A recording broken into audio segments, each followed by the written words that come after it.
হিমন্ত বিশ্ব শৰ্মাই আসলতে যি হাতে হাতে আপোনাৰ নিৰাপত্তাৰ নামত অস্ত্ৰ তুলি দিয়াৰ এক সিদ্ধান্ত গ্ৰহণ কৰিছে, সেই সিদ্ধান্ত চূড়ান্ত হঠকাৰী তথা গণতান্ত্ৰিক এখন ৰাষ্ট্ৰৰ কাৰণে অত্যন্ত লজ্জাজনক এটা ঘটনা। আৰু এই ঘটনাৰ কোনো যুক্তিবাদী মানুহে আসলতে সমৰ্থন কৰাৰ কোনো কথা নাহে। আৰু আমি ছাত্ৰ মুক্তি সংগ্ৰাম সমিতি কেন্দ্ৰীয় সমিতিৰ তৰফৰ পৰা এটা কথা স্পষ্ট কৰি দিছো যে হিমন্ত বিশ্ব শৰ্মাৰ যি এইবোৰ হঠকাৰী সিদ্ধান্ত আসলতে এটা অসামাজিক আৰু চূড়ান্ত অগণতান্ত্ৰিক সিদ্ধান্ত। এই অগণতান্ত্ৰিক সিদ্ধান্তৰ প্ৰতিজন ব্যক্তিয়ে বিৰোধ কৰাটো প্ৰয়োজন। আৰু আমি এটা কথা ক'ব বিচাৰিছো যে যদিহে তেওঁলোকে ৰাষ্ট্ৰৰ প্ৰতিজন নাগৰিকৰ নিৰাপত্তা সুৰক্ষাৰ কথা নিশ্চিত কৰিব নোৱাৰে, তেতিয়াহ'লে তেওঁলোকৰ গৃহ বিভাগে ইতিমধ্যেই ইমান সময়ে আচলতে পদত্যাগ কৰিব লাগিছিল। আৰু পদত্যাগ কৰাৰ পাছতে এনেকুৱা ধৰণৰ সিদ্ধান্তবোৰ ল'ব লাগিছিল। আচলতে আমাৰ অসমীয়া মানুহখিনিয়ে বহুদিনৰ পৰাই বহুখিনি সমস্যাত ভুগি আহিছে। এতিয়াও আমি ৰাষ্ট্ৰৰ চকুত সন্ত্ৰাস জৰ্জৰিত অঞ্চলৰ ভিতৰতে বসবাস কৰোঁ। গতিকে সন্ত্ৰাস জৰ্জৰিত অঞ্চলত বসবাস কৰা কেন্দ্ৰৰ চকুত পৰি থকা এখন ৰাষ্ট্ৰৰ যদি আপোনাৰ মানুহক এই অৱস্থাত আপোনাৰ অস্ত্ৰ হাতত তুলি দিয়া হয়, তেতিয়াহ'লে ই কেনে পৰিৱেশলৈ আমাক লৈ যাব সেই কথা ইতিমধ্যে আপোনালোক সকলোৱে জ্ঞাত। সম্পূৰ্ণৰূপে ব্যৰ্থ, সেইকাৰণেতো এনেকুৱা ধৰণৰ সিদ্ধান্ত ল'বলগীয়া হৈছে।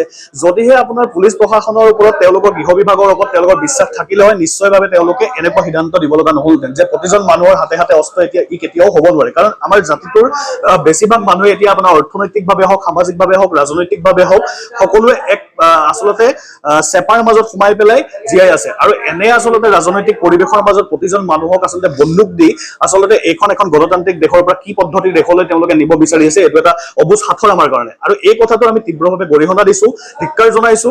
আৰু আপোনালোকে যদি চাওক, অসমত এই অলপ দিনৰ পাছৰ আগৰ পৰা কেৱল মাত্ৰ দুটামান বস্তু এই চৰকাৰখনে কৰি আছে। সেইটো হৈ গ'ল যে য'তে ত'তে কোনো আপোনাৰ এজেণ্ডা নোহোৱাকে, কোনো প্লেনিং নোহোৱাকে য'তে ত'তে আপোনাৰ 1 কিলোমিটাৰ, আধা কিলোমিটাৰ মাজে মাজে মদৰ লাইচেঞ্চ দিয়া। আৰু এতিয়া মদৰ লাইচেঞ্চ দিয়া 1 কিলোমিটাৰ, আধা কিলোমিটাৰ মাজে মাজে অঞ্চলবোৰৰ লগতে তেওঁলোকৰ হাতত বন্দুক তুলি দিয়া।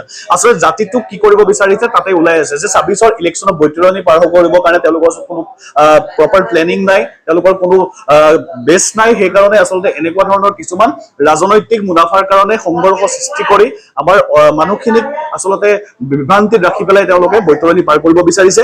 আৰু গণতান্ত্ৰিক দেশত থকা কোনো এজন ব্যক্তি, সেয়া লাগিলে শৃংখল চলিহাই নহওক বা কোনোবা বেলেগ সংগঠনৰ মানুহে নহওক, আমি আচলতে নাম লৈ কোনো ধৰণৰ মন্তব্য দিব নিবিচাৰো। তথাপিও এটা কথা, যদিহে তেওঁলোকে এই কথাটো ছাপোৰ্ট কৰিছে, তেতিয়াহ'লে তেওঁলোক গণতান্ত্ৰিক ব্যক্তি হ'ব নোৱাৰে।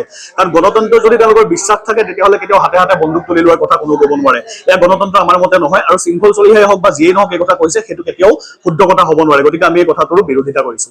নিশ্চিতভাৱে যদিহে আপোনাৰ মানুহখিনি মানসিকভাৱে আপোনাৰ আচলতে সম্পূৰ্ণৰূপে মানসিকভাৱে সক্ষম নহয়, প্ৰতিজন মানুহ এতিয়াও আমাৰ এনেকুৱা মানসিক মেণ্টেল ষ্টেবিলিটি এনেকুৱা নহয় যে আপোনাৰ শুদ্ধ সিদ্ধান্ত শুদ্ধ অৱস্থাত সিদ্ধান্ত ল'ব পৰা অৱস্থাত আছে। আৰু যদিহে শুদ্ধ প্ৰতিজন মানুহে আমাৰ ৰাজনৈতিকভাৱে সুস্থ সবল হ'লহেঁতেন, তেতিয়াহ'লে কেতিয়াও এই স্বৈৰাচাৰী যিবোৰ আচলতে হঠকাৰী সিদ্ধান্ত, সেই হঠকাৰী সিদ্ধান্তবোৰ সমৰ্থন কৰা মানুহ নোলালেহেঁতেন। কিন্তু এই ঘটনাবোৰৰ পৰিণতি যে অতি ভয়ংকৰ হ'ব, আকৌ যে আমি সেই ৰক্তাক্ত ৭৯ৰ পাছৰ সেই সময়বোৰলৈ ঘূৰি যাম, সেই কথা স্পষ্ট। হিমন্ত বিশ্ব শৰ্মাই এইটো বিচাৰিছে কাৰণে তেখেতে আচলতে এনেধৰণৰ সিদ্ধান্ত লৈছে। গতিকে আমি এই কথাটো তীব্ৰভাৱে গৰিহণা দিছো। আৰু জাতীয়তাবাদ এনেকুৱা কোনো মানে উইচিৰিঙা হেৰিয়ৰ নিচিনা নহয়তো যে আপোনাৰ নিৰাপত্তাৰ কাৰণে বন্দুক লাগিব। এইটো কেনেকুৱা ধৰণৰ উগ্ৰ জাতীয়তাবাদ? আমি এই বস্তু সমৰ্থন নকৰো।